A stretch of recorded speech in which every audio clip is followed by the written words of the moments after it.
Inspiring interviews with today's top landlords. This is the Rental Income Podcast. And now, Dan Lane. I am super excited to bring back onto the podcast today Mark Owens from Baltimore, Maryland. I wanted to bring Mark back on the show today for a couple of reasons. Number one, he's been super successful in building out his rental portfolio. He's been doing this for 15 years. He's got over 100 rentals in his portfolio. And I think there's a lot we could learn from him just from his success. But what makes Mark awesome is that he's super down to earth and super relatable. So whether you are just getting started or you've been doing this for a long time, I think there's a lot of great gems you're going to be able to pick out of today's episode. We're going to cover a lot of topics. I want to keep things moving pretty quickly, but some of the stuff we're going to talk about today are Mark's going to share some tips for networking with other investors and some tips for finding a really good realtor. We're going to talk about the BRRRR method. That's how Mark has built a lot of his portfolio. He's going to share some really good tips and tricks and some things to watch out for if you're doing the BRRRR method. And he's going to share some great information for investing out of town. So we'll get into it in just 30 seconds. We need to get a quick word in from our sponsor. We'll come right back and we'll talk to Mark. Are you on track to achieve your financial goals? Income-producing real estate is the most historically proven way to accumulate wealth and has created more financial freedom than any other means. Norada Real Estate provides everything you need to invest in the best turnkey cash flow rental properties. Our simple, proven system will help you create real wealth and passive monthly income. Get your free strategy session with our knowledgeable investment counselors at noradarealestate.com. That's NORADA realestate.com. Hey, Mark, welcome back to the podcast. Okay, Dan. Hey, first thing I'd like to do is thank you for inviting me back on. I've actually met a lot of people through the first podcast, and everyone has spoken like really highly of your podcast. Awesome. Because there aren't a lot of them out there that specifically deal with us. There's a lot of other stuff, but this specific thing about how to make money with rentals, there's not a lot out there. So I wanted to thank you for that. Yeah, well, I appreciate you coming back. 10 years ago. Right. Yeah, well, I appreciate you coming back. I mean, you've got a really great story, and you were one of our most popular shows. So I'm happy to have you back on the show. So for anyone that didn't hear your first episode, you were on back last July of 2017 on episode 118. For anyone that hasn't heard that episode, why don't you just tell us a little bit about where you are today and how you got there? Okay. So today, my market is Baltimore, Maryland, Baltimore City specifically. I started here about 15 years ago. And I was an IT guy before that, and I just started looking for mostly turnkey rentals because I didn't really, I didn't know anybody to do the work, and I didn't have time to do it because I had a regular job. And my original intention was just to buy a few rentals to help out in case, like I was injured or sick or something and couldn't work, then I would have some money coming in. And I have to admit it, like I kind of got addicted to the cash flow. And it was like, man, if I buy like one more house, it pays for my car. And if I buy one more, it pays for my house. And it just kept escalating. And about, I guess about maybe 4 years into it, I was making enough money off my rentals where I could quit my IT job.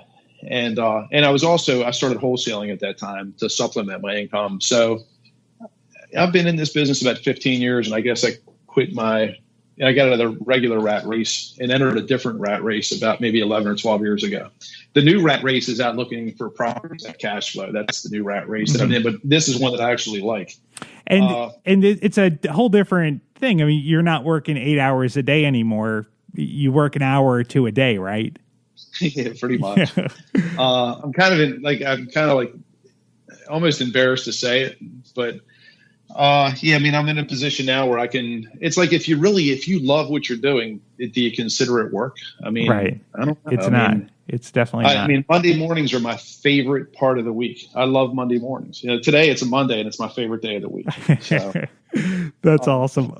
That's awesome. So how important to get where you are today, and you've got over 100 doors. I guess as of the last time we talked, you had 100 doors.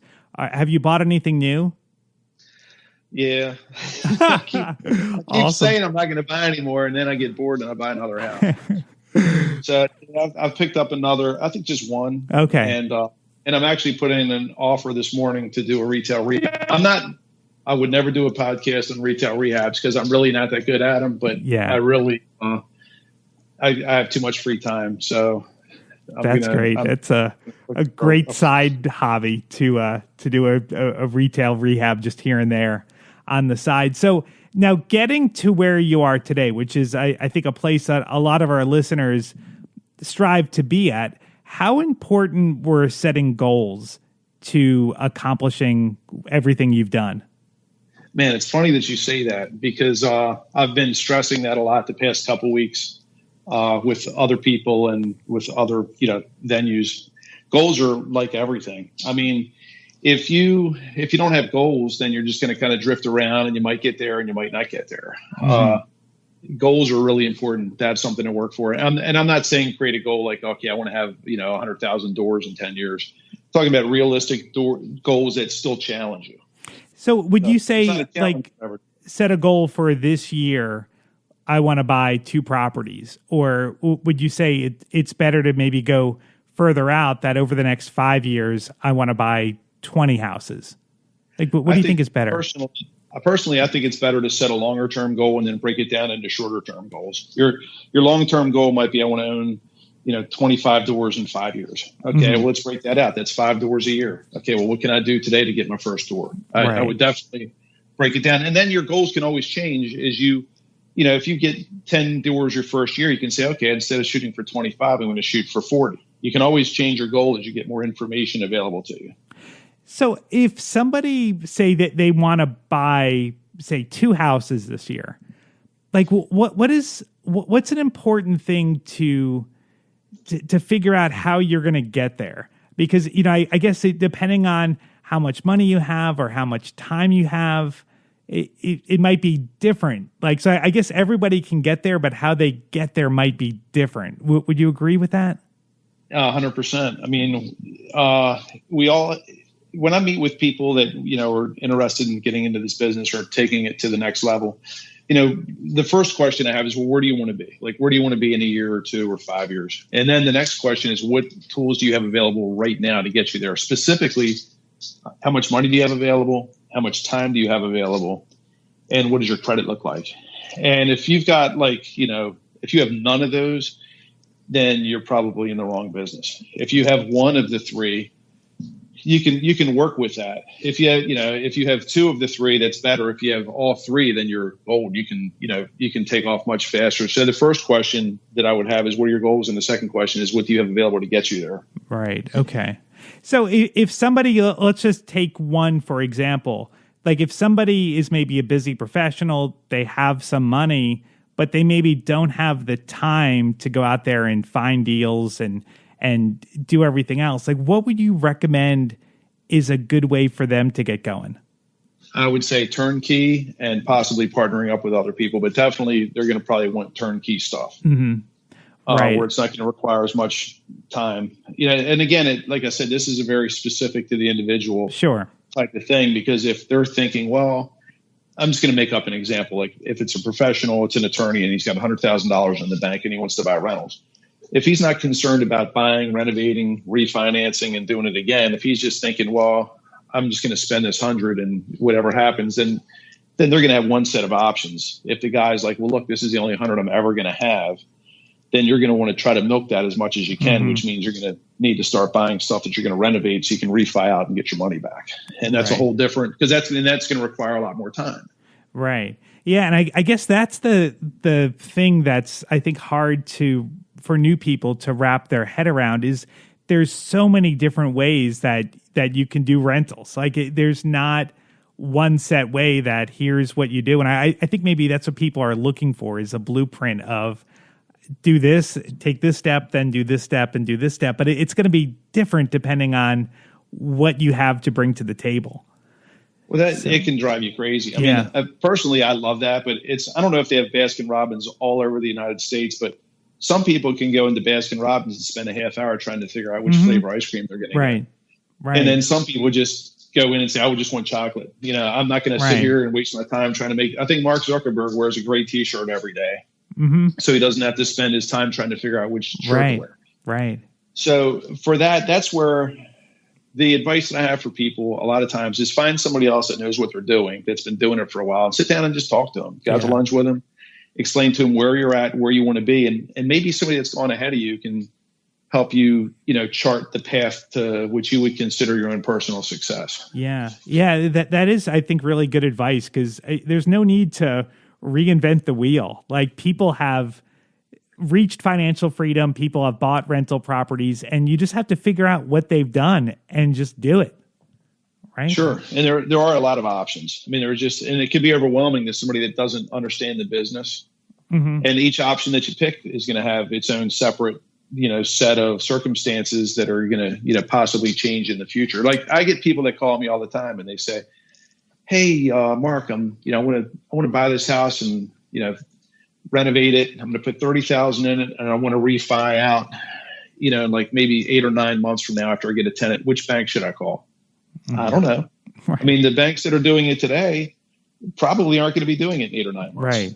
Right. And the banks that right now aren't doing investor loans may be all, going crazy doing them in 8 or 9 months. So that market is constantly changing. So that's, one of the reasons why you need to stay in contact with other people that are active in the business, because right now, I'm not going to BS somebody and say, "Oh yeah, go to this bank. In 8 or 9 months, they're going to take care of you." I know that might not be a true statement.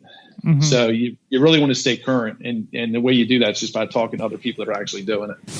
Coming up on the Rental Income Podcast. Mark has done the BRRRR method dozens of times as he's built out his rental portfolio. So I want to see if he can share with us some tips and some tricks for getting a BRRRR done. We'll get into that here in just a second, but first I want to tell you about a really awesome property management company called mylandlordhelper.com. Most people, when they're looking for a property management company, they feel like they're limited to the local management companies in the town where the property is. Well, I want to let you know that you actually have another option, and that is a national property management company based in Chicago called My Landlord Helper. Now, they're in Chicago, but they manage properties all across the country, and they do it over the phone and online. Now, if you think about it for a second, most of the time when a tenant has an issue, they're going to call into the property manager. Well, what does it matter if the property manager is in the same town where the property is, or if they're halfway across the country? Like, it really doesn't matter. They just want someone to answer the phone and to deal with the issue and call a repair person. And that's what My Landlord Helper does. They can help with tenant screening. They can deal with maintenance issues. They can collect rent. They can do 99% of what a local property manager would do, with the obvious exception of going out to the property. So it's a really awesome service. They have awesome customer service, and they have really good rates. I mean, they can manage the properties way cheaper than what a local property manager was going to charge you. Now, if you want to learn more, go to mylandlordhelper.com. They're offering a free strategy session and also a free copy of their ebook, The Ultimate Guide for Collecting Rent. You can get this all at mylandlordhelper.com. It's super easy. You can sign up for an appointment right there on the website, and they're a really good service. I would definitely recommend them. mylandlordhelper.com. All right, let's get back to the show. So, Mark, networking with other investors is really important as you're building out your rental portfolio. What do you think the best way is to connect with other local investors? Man, that's like one of my favorite topics. Definitely the old school RIAs. They're still out there. I think they're starting to, how do I put this? They're starting to shrink a little bit because the social media has created so much competition. So a lot of the RIAs they're still good. You're still going to find a lot of players there. If you walk into the room, there's 200 people. You can have 20 people that are really doing well, and you're going to have 100 people that are just read Rich Dad Poor Dad, and they're trying to figure it out. Right. The RIAs are really good. Meetups. There's a ton of local meetups that you can go to. I mean, unless you're like, in a really rural area in the Midwest and the closest big city's an hour away. And if you live in more of an urban area, there are a lot of meetups around. There are a ton of Facebook groups now that are out there that, you don't have to leave your house. I mean, you can just type in, for instance, Baltimore Investors Network, and then you can join a group of 2,000 people that are active investors in Baltimore City, and it doesn't cost you anything. Right. Yeah. And so there's a lot of ways to do it. And if there isn't one in your area, just start one. It's any group that you see, somebody started at some point. So just start a local meetup. Go on meetup.com and start a meetup group and see who shows up. I'm sure people will. So I agree 100%. Yeah.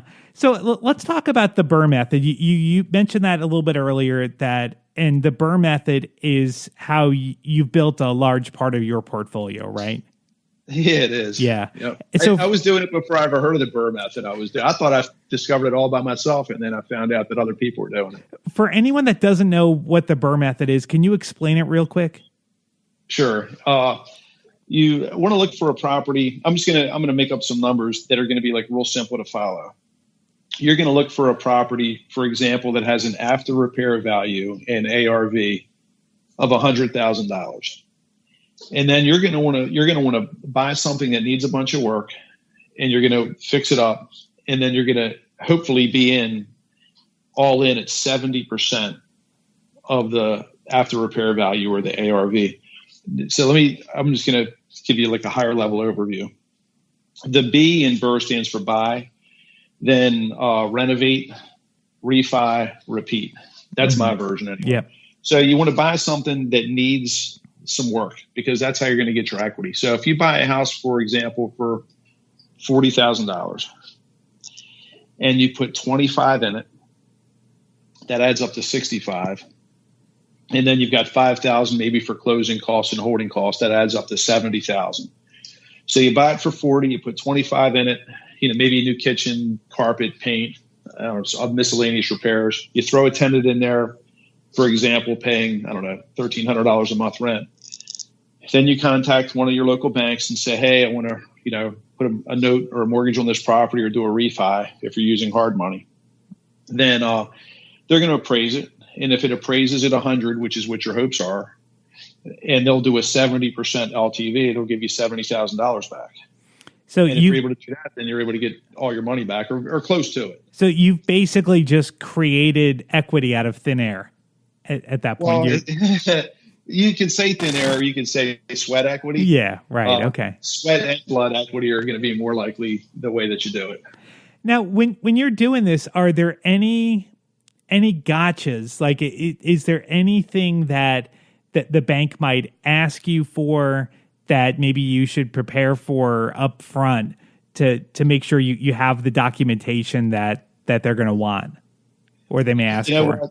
Yeah, that's a good question, because that's something that a lot of people don't take into consideration. Absolutely. The smart thing to do, first off, is make sure your credit's tight. If it's not, start working on it. Mm-hmm. You don't have to have good credit in this business, but it makes it a lot easier to do the business, and it's going to make it a lot cheaper for you. So work on your credit. The other thing that you want to do is, the day you buy that property, go through and take a lot of pictures, presenting that property in the worst light that you can. I mean, if if the drain in the stairwell is clogged and it's flooded the basement, take pictures of that. Take pictures of any mold that's in the basement. Take pictures of faulty wiring or bad windows. And then after you're done all the work, take the after pictures and present the property in the best light, because you're going to want to show them that you actually created some value. Mm-hmm. Keep your receipts. If you got permits, you're required to have permits, make copies of all that stuff, because there is the chance that when the bank sends their appraiser out, they're going to want to see that the work that you did had permits, and they're going to want to see, there's a possibility that they're going to want to see copies of receipts, especially for retail rehabs. The last retail rehab I did, they wanted to see copies of receipts for items that I had purchased. So, which to my surprise, but I did have them available. But how many? So I would definitely do that. How many BRRRRs would you estimate you've done over the years? Is it most of your portfolio, or? I would say, most. I mean, okay. I've done it with. Let me see. The first one was with a 15-unit mixed-use building where it was 8 apartments and 7 commercial spaces. I've done it mostly with some of the larger buildings. I did it with a 10-unit, a 15-unit, a 14-unit, a 13-unit, an 18-unit. Okay. Sure, there's a couple other ones that I'm not thinking of in a bunch of houses. Now, so if it's done in a perfect world, you would get all your money back. Have you ever not been able to get all of your money out when you did the refi? That is true. Okay. There have been times where I wasn't, but I have other lines of credit that I was able to use. Okay. So it was technically none of my money, but that works. I mean, I've set myself up. I have those resources available. Everybody doesn't have that. Right. So that was something I worked for. But I think that's a good thing for people to keep in mind. Like, don't cut it so tight that if you don't get every last penny out, you're going to be in a bad position, because there could be a low appraisal, or maybe the rehab goes over budget. Things definitely can go up. And have you seen it happen a lot where you can't get everything back? No, I mean, not for me. Okay. I mean, there's been a couple of times where, I did the refi and I had to come to the table with money, but I have lines of credit where my line of credit was like 3%. Okay. Amortized over 15 years. So, right. I paid that back first. Yeah. Now, we have a lot of investors that live in California or live in really expensive markets, and they're maybe not the best markets to own rental properties in. So they'll maybe look for an area that's 5 hours away where they really don't know the market very well. Is there any advice that you would give them? Because you're obviously in Baltimore, which is a great cash flow market, and I'm sure you see a lot of investors from other areas coming in. Is there any advice that you would give to people who are maybe going to be investing in a market that maybe they don't know as well as a local? Yes, there is. How do I put this? Years ago, the joke used to be, if you can't sell your property, raise the price and advertise it in the Washington Post. And because then you're going to find a DC guy that doesn't know the Baltimore market and they're going to overpay. Right. That's still the joke, but people don't have, now it's Craigslist instead of the Washington Post. Mm-hmm. If someone is trying to wholesale you a property and they can't find somebody in their own market that'll buy it, then that's an indication it might not be a deal. If they have to go 500 miles away to find somebody dumb enough to buy the house, it might not be a deal. Right. Those are words of caution. Some of the things that I would do, like, I buy exclusively in the Baltimore area, but if I decided I was going to start buying, I don't know, in Miami or Philadelphia or something, then I would probably go online and I would look for meetup groups or Facebook groups specifically that deal with those markets. I might type in, Philadelphia real estate investors or something like that and look for Facebook groups. And then I would just start to follow the threads on there. Mm-hmm. And if, and start to maybe sign up for some of the wholesalers lists. And you can do some stuff like Zillow and Redfin and stuff like that. Those things aren't always accurate. In fact, oftentimes they're not. But at least it can kind of give you an idea. You could post something on a Facebook group and say, hey, can somebody tell me about the unit block of Main Street? And maybe you're going to get some replies telling you what the ARVs are, or what the market's like, or the neighborhood. And you can start to learn the market remotely just by following those threads and asking questions. Right. And usually there's going to be enough people in the larger urban areas where, you're going to find some angels that are going to be willing to reach out and provide you with some information without any expectations of anything in return. Have you had much luck with realtors? Yes. Okay. Man, I love realtors. Okay. Yeah. But they're hit or miss too. Like, some landlords are great landlords and some are like, really bad, and some agents are like awesome, and some really, don't really like dealing with investors. Investors are tough to deal with anyway, because we're all trying to save as much money. We all want to go look at 20 houses, make 20 lowball offers in hopes that we're going to get one of them accepted. Right. And the agent's looking at it like, man, I got to get put in 20 offers on 20 houses, and this guy's going to lowball, and I'll be lucky if I get anything. So I can understand why the agents wouldn't want to work with us. Right. So, it's tough, especially if you're new, because if it's an agent that really knows their stuff and you're a new investor, not only are they doing all that work, but they're educating you at the same time without any compensation. Right. And that's not really fair to them. So totally. One of the ways around that a lot of agents in the Baltimore area use is because a lot of our housing stock is people are buying houses $40,000, $50,000, $60,000, $70,000. Well, the agents are going to say, look, I want a minimum commission of $3,000. So if you put in an offer and it's accepted for a $50,000 house, the agent's typically going to get $1,500 from the seller side. Well, the buyer's going to have to compensate them with another $1,500 to make it a minimum $3,000 commission. A lot of agents do that. I don't blame them. Yeah, because you can sell one $200,000 house or four $50,000 houses. Right. The one $200,000 house is a lot less work for the same amount of money. So that's why a lot of them don't want to cater to us, because of the low commissions. So don't be surprised if an agent says something like they want a guaranteed minimum commission. Yeah. Yeah. And it's worth it. I mean, if they're getting you into deals that maybe you wouldn't have found on your own, I mean, I think it's totally worth it to pay them a little bit extra. Sure. Well, one of the things you'd want to do is ask the agent, like, you'd want to give them a specific area.